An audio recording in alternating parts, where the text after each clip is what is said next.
ಸ್ವಾತಂತ್ರ್ಯ ಫಲಪುಷ್ಪ ಪ್ರದರ್ಶನಕ್ಕೆ ಇಂದು ಅದ್ದೂರಿ ತೆರೆ ಬೀಳಲಿದೆ. ಲಾಲ್ಬಾಗ್ನಲ್ಲಿ ಆಯೋಜನೆ ಮಾಡಿದಂತಹ ಫ್ಲವರ್ ಶೋಗೆ ಇವತ್ತು ಅದ್ದೂರಿ ತೆರೆ ಬೀಳ್ತಾ ಇದೆ.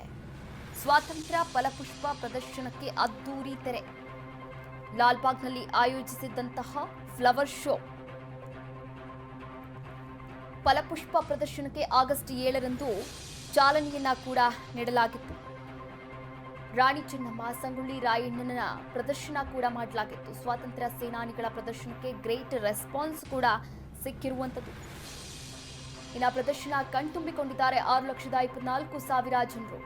12 ದಿನದಲ್ಲಿ 2,78,45,000 ರೂಪಾಯಿ ಸಂಗ್ರಹ ಕೂಡ ಆಗಿರುವಂಥದ್ದು. ಹೀಗಾಗಿ ಇವತ್ತಿನ ದಿನ ಅದ್ದೂರಿ ತೆರೆಯನ್ನ ಕೂಡ ಮಾಡಲಾಗ್ತಾ ಇರುವಂಥದ್ದು.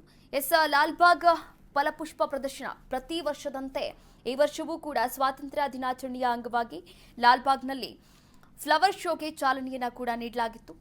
ಆದರೆ ಇವತ್ತು ವಾರಾಂತ್ಯದಲ್ಲಿ ಲಾಲ್ಬಾಗ್ ಸಾರ್ವಜನಿಕರಿಂದ ತುಂಬಿ ತುಳುಕ್ತಾ ಇತ್ತು. ಈವರೆಗೂ ಕೂಡ 5 ಲಕ್ಷಕ್ಕೂ ಹೆಚ್ಚು ಮಂದಿ ಫಲಪುಷ್ಪ ಪ್ರದರ್ಶನಕ್ಕೆ ಭೇಟಿಯನ್ನ ಕೂಡ ಮಾಡಿದ್ದಾರೆ. ಆಗಸ್ಟ್ 7ರಿಂದ ಆರಂಭವಾದಂತಹ ಫಲಪುಷ್ಪ ಪ್ರದರ್ಶನ ಇಂದು ಮುಕ್ತಾಯಗೊಳ್ತಾ ಇದೆ. ಕಳೆದ 11 ದಿನಗಳಲ್ಲಿ ಫಲಪುಷ್ಪ ಪ್ರದರ್ಶನದ ಟಿಕೆಟ್ಗಳಿಂದ ಬರೋಬ್ಬರಿ 2.5 ಕೋಟಿ ರೂಪಾಯಿ ಸಂಗ್ರಹ ಆಗಿದೆ.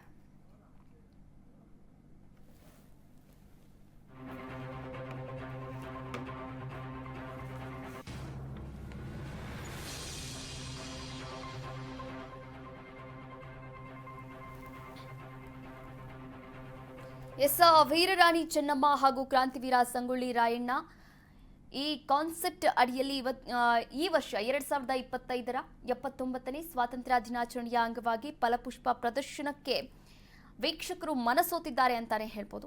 ಇನ್ನು ವೀಕೆಂಡ್ ಅಲ್ಲೂ ಕೂಡ ಬರೋಬ್ಬರಿ 5 ಲಕ್ಷಕ್ಕೂ ಹೆಚ್ಚು ಮಂದಿ ಫಲಪುಷ್ಪ ಪ್ರದರ್ಶನಕ್ಕೆ ಭೇಟಿಯನ್ನ ನೀಡಿದ್ದಾರೆ ಅಂತ ಸಂಬಂಧಪಟ್ಟಂತಹ ಆಡಳಿತ ಮಂಡಳಿ ಹೇಳ್ಕೊಂಡಿರುವಂಥದ್ದು.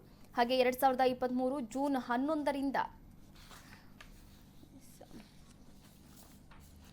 ಇನ್ನು 12 ದಿನದಲ್ಲಿ 2,78,45,000 ರೂಪಾಯಿ ಕಲೆಕ್ಟ್ ಮಾಡಿದೆ ಅಂತಾನೆ ಹೇಳ್ಬೋದು. ಇನ್ನು ಪ್ರದರ್ಶನವನ್ನ ಕಣ್ತುಂಬಿಕೊಂಡಿದ್ದಾರೆ 6,24,000 ಜನ.